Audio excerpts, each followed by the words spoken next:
Hello everyone, welcome back to my channel Shri Gyan. और आज की वीडियो में हम कवर करने वाले हैं क्लास 9th की हिस्ट्री का चैप्टर 4, जिसका नाम है forest society and colonialism. Means जो सोसाइटी, जो समाज जंगलों में रहता था, उन पर कॉलोनियलिज्म का असर क्या पड़ा। ऑलरेडी ये चैप्टर एक्सप्लेन कर दिया गया है, तो लिंक आपको डिस्क्रिप्शन में मिल जाएगा। पहले एक बार चैप्टर को अच्छे से पढ़ लीजिए ताकि क्वेश्चन आंसर्स करने में आपको तकलीफ ना हो। हम बढ़ते हैं पहले क्वेश्चन की ओर, और पहला क्वेश्चन है discuss how the changes in forest management in the colonial period affected the following groups of people. Means जो कॉलोनियल पीरियड था, जब अंग्रेज़ों ने जंगलों को अपने कब्जे में किया, तो जो जंगलों में रहने वाले समुदाय थे, जो समाज था, जो लोग थे, उन पर क्या प्रभाव पड़ा, ये आपको बताना है। सबसे पहला है शिफ्टिंग कल्टीवेटर्स। मैंने आपको ऑलरेडी बताया था कि शिफ्टिंग कल्टीवेटर्स वो होते हैं जो शिफ्टिंग वाली खेती करते हैं, जैसे कि झूम खेती। आपको बताया था ना, झूम खेती में लोग क्या करते हैं कि पहाड़ के या फिर किसी जंगल के एक हिस्से को जलाकर, वहाँ के उसको साफ करके, और वहाँ पर जब तक उर्वरक क्षमता, वहाँ की जो फर्टिलाइजेशन कैपेसिटी है वो अच्छी रहती है, तब तक उस जगह पर खेती करते हैं, और उसके बाद वो दूसरी जगह पर मूव कर जाते हैं। तो ऐसे में उस जगह का जंगल जो है वो पूरी तरह से नष्ट हो जाता है। ठीक है, तो इस वजह से अंग्रेज़ों ने बैन कर दिया शिफ्टिंग कल्टीवेशन को। ठीक है, तो देखिए, new forest law banned shifting cultivation.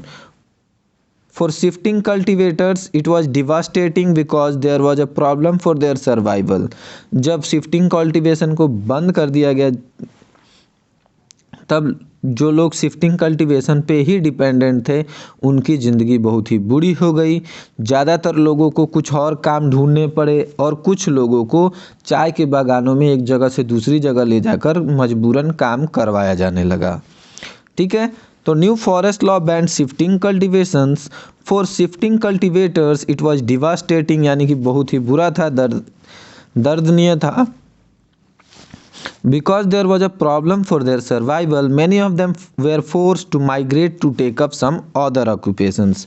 दूसरे काम करने पर मजबूर हो गए बेचारे, और many others were force to work in tea plantation. तो चाय की खेती, चाय के बागानों में काम करने पर मजबूर किया गया। दूसरी जो जनजाति थी वो थी नोमैडिक एंड पेस्टोरलिस्ट कम्युनिटी, यानी कि ऐसी कम्युनिटी जो क्या करती थी, चरवाहे का काम करती थी। क्या काम करती थी? चरवाहे का, जो जानवरों को चराती थी जंगलों में। अब जंगलों पर किसका अधिकार हो गया? अंग्रेजों का। और अंग्रेजों ने क्या किया? Grazing of animal was band under the law, new forest law. नए कानून के अनुसार जानवरों को जंगलों में चराना बैन हो गया, मना हो गया। It made the life of pastoralist community difficult. तो जो लोग सिर्फ चरा कर, जानवरों को चरा कर ही अपना पेट पालते थे, उनका पेट पालना मुश्किल हो गया। Herd of animals were their only source of livelihood, क्योंकि वो लोग तो सिर्फ जानवरों को चरा कर और पाल पोस कर ही अपना जीवन यापन करते थे। The nomadic communities were declared as criminal community. जो समुदाय भारत में घूम घूम कर एक जगह से दूसरी जगह घूम घूम कर अपना जीवन यापन करता था, ऐसे समुदायों को उन्होंने क्रिमिनल घोषित कर दिया। This made their life miserable because they could no longer move freely. अब ऐसे में क्या हुआ कि ऐसे लोगों का जीवन बहुत ही दुखदाई हो गया, क्योंकि अब वो लोग एक जगह से दूसरी जगह घूम नहीं सकते थे, क्योंकि जंगलों में घूमना मना था। अब तीसरे लोग forms trading in timber forest produce. जंगलों से निकलने वाली चीज़ों को का व्यापार करके जितने लोग अपना जीवन यापन करते थे, उन पर क्या प्रभाव पड़ा अंग्रेज़ों ने जब न्यू फॉरेस्ट लॉ बनाया। Because of huge demand of timber, यानी लकड़ियों की डिमांड तो ऑलरेडी पहले से ही बहुत सारी चीज़ों में थी, ठीक है ना। It was boon for the timber merchants, लेकिन अब टिम्बर मर्चेंट्स अपनी मर्जी से लकड़ियाँ ना तो काट सकते थे ना बेच सकते थे, ठीक है। तो they must have seen good growth in their incomes. ठीक है, they must have seen.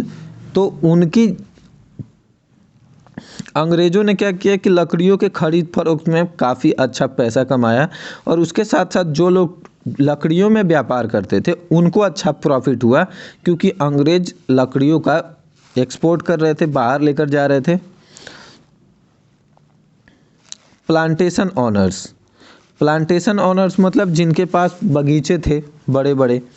Land was given at cheaper rates to the plantation owners, बहुत सारे लोगों को लैंड दे दिया था, ज़मीन दे दी जाती थी कि आप इस पे पौधे उगाओ, ठीक है। Labour was also made available to them at very low wages, उनको कुछ लोग भी दे दिए जाते थे कि इन लोगों से आप काम करवाओ, ठीक है ना। और उनकी सैलरी भी बहुत कम होती थी ऐसे लोगों की, और लैंड जो है वो ऑनर्स को दे दिया जाता था। New policies were made which prevented the workers from going back to their home villages, जो नई पॉलिसीज बनी वो क्या करती थी कि काम करने वाले लोगों को अपने उनके घर जाने से रोकती थी, ठीक है ना। Prevented the workers from going back to their home villages, गांव नहीं जाने देते थे, कहते थे कि नहीं यहीं काम करो, ऐसे ही काम करो। It was a win win situation for the plantation honours. Win win situations मतलब चिट भी आपका, पट भी आपका, हेड भी आपका और टेल भी आपका, ठीक है ना। मतलब दोनों ही सिचुएशंस में आप ही जीतोगे। क्यों?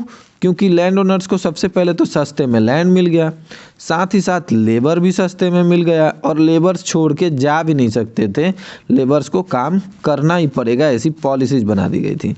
तो इसमें लैंड ओनर्स का काफ़ी अच्छा और ह्यूज प्रॉफिट था। अब राजाओं पर क्या असर पड़ा? King, British officials engaged in शिकार, ऐसे राजा महाराजा जो शिकार पे जाते थे, शेर मारना, भालू मारना, ठीक है ना, या फिर ऐसे ब्रिटिश ऑफिशियल्स भी थे जो लोग शिकार का शौक रखते थे, ऐसे लोगों पर क्या प्रभाव पड़ा ये देखते हैं। किलिंग ऑफ फेरोसियस एनिमल्स, खतरनाक जानवरों को मारना, like tiger, Wolves, was monetarily rewarded. मतलब अगर आपने शेर मार दिया या कोई मतलब खतरनाक जानवर मार दिया, भालू मार दिया, ठीक है ना, चीता मार दिया, तो आपको मॉनिटरीली रिवॉर्ड किया जाता था, कुछ पैसे रिवॉर्ड में दिए जाते थे। Moreover hunting was viewed as a sign of bravery and valour, यानी कि आपके साहस और आपकी क्षमता को दिखाता था हंटिंग, शिकार। इसीलिए राजा महाराजा और जितने भी बड़े ओहदे पर बैठे अंग्रेज थे वो सब क्या करते थे? शिकार पे जाते थे, ठीक है। और कुछ इनाम भी मिल जाता था, तो ये भी एक अच्छा फ़ायदा था। Question number 2, question number 2, what are the similarities between colonial management of the forest in Bastar and in Java. Java एक अलग आइलैंड था और बस्तर कहाँ है ऑलरेडी आपको अच्छे से याद होना चाहिए। तो देखिए क्या है सिमिलैरिटी, दोनों में समानता क्या है। There were certain similarities in the colonial management of forest in Bastar and Java. In both the cases the traditional rights of forest dwellers were taken away, मतलब जो लोग जंगलों से सामान ले जाकर बेचते थे उन दोनों के ही अधिकार छीन लिए गए, चाहे वो बस्तर में हो चाहे जावा में। फॉरेस्ट ड्वेलर्स के क्या कर लिए गए? टेकन अवे, यानी कि छीन लिया गया क्या? Traditional rights. दे वेयर, और जो लोग भी उस जंगल में एज ए फॉरेस्ट ड्वेलर काम करते थे, जो जंगलों पर निर्भर करते थे, उन लोगों को क्या कहा गया कि आप लोग कॉलोनियल मास्टर्स के अंडर काम करो। उनको इस चीज़ के लिए मजबूर किया गया कि आप कॉलोनियल मास्टर्स के अंडर काम करो, ठीक है, यानी कि उनको मजदूर बना दिया गया। लार्ज स्केल डिफोरेस्टेशन टूक place and failed trees where replaced with monoculture plantation, यानी कि बहुत सारे जंगलों को साफ करके वहाँ पर अपनी ज़रूरत के हिसाब से पौधों को लगाया गया, प्लांटेशंस किए गए, ठीक है, कि हम यहाँ पर इस चीज़ की खेती करेंगे। तो उन्होंने जंगलों को काट कूट कर अपने हिसाब से यूज़ के लायक बनाया, ठीक है ना।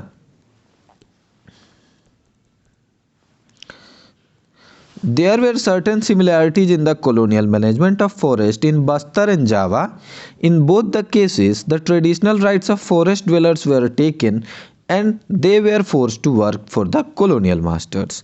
अभी थोड़ी देर पहले हमने पढ़ा था ना कि अंग्रेज जब आए तो भारत में भी उन्होंने क्या किया, लैंड ऑनर के अंडर बहुत सारे लेबर्स को रख दिया कि आप गांव भी नहीं जा सकते, आपको इन्हीं के अंडर काम करना होगा।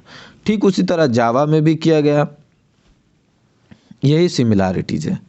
क्वेश्चन नंबर 3 देखिए, 1880 से 1920 forest cover in the Indian subcontinent decline by 9.7 million hectares from 108.6 million hectares to 98.9 million hectares. Discuss the role of following factors in the decline. 1880 से 1920 यानी कि 40 सालों में जो फॉरेस्ट डिक्लाइन हुआ, जंगलों की कटाई हुई, जंगलों में जो गिरावट आई, उसके क्या क्या कारण थे हमें ये देखने हैं। सबसे पहला रेलवे। रेलवे इसलिए क्योंकि रेलवे में हमें स्लीपर्स बनाने पड़ते थे। स्लीपर्स ऐसे लकड़ियों के टुकड़े होते थे जो रेल की पटरियों के नीचे रखे जाते थे। ये हमारी रेल की पटरी है और इसके नीचे इस तरह के स्लीपर्स लगाए जाते थे। ठीक है, आज भी लगाए जाते हैं, आज लोहे के लगाए जाते हैं मैक्सिमम जगहों पर। ठीक है, तो there was huge demand for sleepers from the railway. In those days sleepers were made from wood. उस समय स्लीपर्स लकड़ियों के बनाए जाते थे। Expansion of the railway network resulted in large scale deforestation. तो उसकी लकड़ियों को की ज़रूरत को पूरा करने के लिए ढेर सारे जंगल काटे गए। ठीक है, दूसरा शिप बिल्डिंग। अंग्रेज जब शिप बिल्डिंग कर रहे थे तो उन्हें लकड़ियों की कमी का एहसास हुआ और भारत में उन्हें जंगलों की मतलब बढ़ोतरी देखकर, जंगल इतने सारे जंगल देखकर उन्हें लगा कि हाँ, हम भारत से लकड़ियाँ ले जा सकते हैं। Ship building was an important industry because ships were integral part of the military power of the British. British की मिलिट्री पावर के लिए शिप बहुत ही ज़रूरी था क्योंकि वो आए ही शिप पे थे, सारा व्यापार भी शिप पे होता था। When the number of oak trees sharply reduced in Britain, जब ब्रिटेन में ओक के पेड़ों की संख्या बड़ी ही तेजी से घटने लगी, तब Indian forest provide good source of supply. तब भारत से उसकी कमी को पूरा किया गया। The ship building also contributes to our large scale of deforestation. तो ये जो शिप बिल्डिंग थी ये भी एक बहुत ही बुरा और बहुत ही बड़ा कारण है डिफोरेस्टेशन का। एग्रीकल्चरल एक्सपांसन यानी कि जंगलों को काटकर वहाँ खेती शुरू करना। The growing European population meet an increase demand for food grains. This resulted in expansion of cultivated lands in India. तो अनाज को और बाकी की ज़रूरतों को पूरा करने के लिए उन लोगों ने क्या किया कि ज़मीन को, जो भी जंगल था उसको काट कूट कर वहाँ पर वो लोग अपनी मर्जी के हिसाब से खाद्य पदार्थों का खेती करवाने लगे। More lands were cleared of forest to make way cultivation. ठीक है ना, तो खेती के लिए उन लोगों ने क्या किया, बहुत सारी ज़मीन साफ करवा कर खेती के लिए यूज करने लगे। कॉमर्शियल फार्मिंग के लिए भी there was increase demand for various raw materials. ऐसी बहुत सी चीज़ें थी जिसकी बहुत ज़्यादा डिमांड थी, जैसे कि कॉटन, इंडिगो। तो इनकी इतनी ज़्यादा डिमांड की वजह से ज़बरदस्ती भारत में इन दो चीज़ों की खूब खेती करवाई गई और सारा रॉ मटेरियल क्या किया गया, यहाँ से ऊन और इंडिगो उगाकर ब्रिटेन ले जाया गया और इन दोनों की खेती के लिए बहुत सारा जंगल भी साफ किया गया। अब टी और कॉफ़ी प्लांटेशन। चाय की खेती अंग्रेजों ने भारत में शुरू करी और जब भारत में शुरू करी तो ढेर सारे जंगलों को साफ किया गया। क्यों? ताकि चाय की खेती की जा सके। Demand for tea and coffee also increase in Britain. Britain में जब चाय और कॉफ़ी की मांग बढ़ी, the climate of north eastern India, भारत के नॉर्थ ईस्टर्न पार्ट को eastern coasts were perfect for plantations. तो उन्हें ये बात पता थी कि ईस्टर्न इंडिया जो है, भारत का जो ईस्टर्न पार्ट है वो टी और कॉफ़ी के लिए काफ़ी अच्छा है। तो large area forest were cleared for making way of plantation. तो प्लांटेशंस के लिए, टी और कॉफ़ी के जो प्लांटेशंस है उसके लिए बहुत सारे जंगलों को क्लियर किया गया। ठीक है।